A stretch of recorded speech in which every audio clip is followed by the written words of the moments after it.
I want to share a picture, a photo here. This is my last illustration. Maybe you've seen this photo before. I don't know, I've shared it in some places, but her name is Jana. And this picture was taken on her first visit to a church in a city where I was preaching revival. And I met this girl, her name is Jana. I met her, this was the conditions. We were street preaching. And a new convert from my church, I took a bunch of guys with me to that city to preach a revival. He was very, very new. And he was preaching that he's off drugs.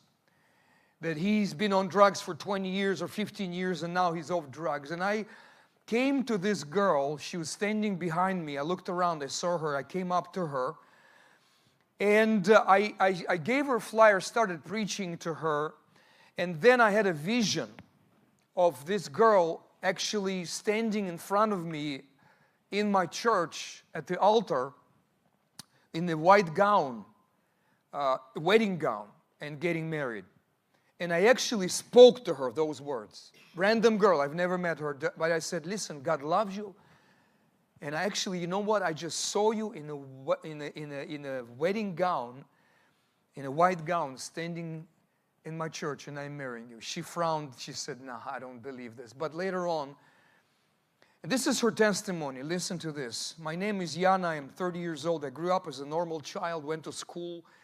As every girl, I would dream of love. However, I grew up in the wrong neighborhood. Soon my friends introduced me to alcohol, and I started smoking weed. At the age of 15, I first tried opium and trashed the next 13 years of my life because of heroin that came into my life. Money was not enough, and I started stealing. I was in jail twice, once on probation, but that didn't teach me anything. My mom died when I was serving my first time in jail. My father tried to help me in the beginning, but lost all hope when I got out of jail and started all over again. He cursed me, rejected me, and told my young sister that he would never have a daughter. After that, he moved away to another city, and I didn't see or hear from him for 5 years. When I was in jail for the second time, I heard that my younger sister became a prostitute. I wrote her letters trying to convince her to stop, but it was to no avail. Moreover, when I got out of prison and needed a dose, one time I met a man that was looking for a prostitute, and I sold my own younger sister to him. And I didn't care because I needed drugs. During one of my many overdoses, I fell on the stairs unconscious in our wooden shack where we lived. We had rats, and for hours I laid with my face in the rat's poison while neighbors carefully stepped over me, hoping I was dead. I don't blame them. I robbed every apartment in that house at least 3 times. How could I hope for any compassion? One of the old ladies had mercy on me and saved my life that day. I was so filled with shame and guilt, I tried to commit suicide several times, but God had another plan. One time I was in downtown and I heard a man shout that he was a heroin addict for 10 years and was free. I frowned in disbelief, but then a man came to me and started talking about God's love and forgiveness and hope for my life. I didn't care. By that time I had HIV for 10 years and I wanted to die. And then pastor said that God is a God of miracles and that he sees me in the white wedding gown getting married and having a future. I thought this guy was totally crazy. I never dreamed of love or family. Then she comes to church and she gets saved.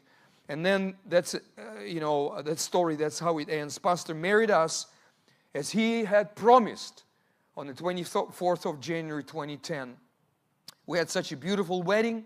That's the next picture. Many people were crying, listening to the testimonies of myself and my husband, who was also a horrible gang member and a drug addict in the past. My sister got saved that day. When my father, whom I have not seen for many years, saw wedding pictures, he called me weeping with joy. He forgave me and I forgave him. Our relationships restored and God gave me my father back. God also gave me a wonderful, loving husband. He doesn't look like loving, but it is a loving husband.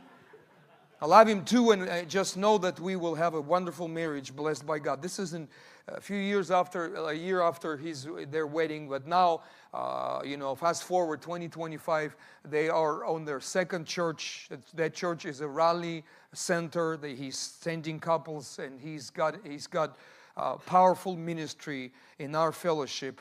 This man is a great preacher, Evgeny Kornev.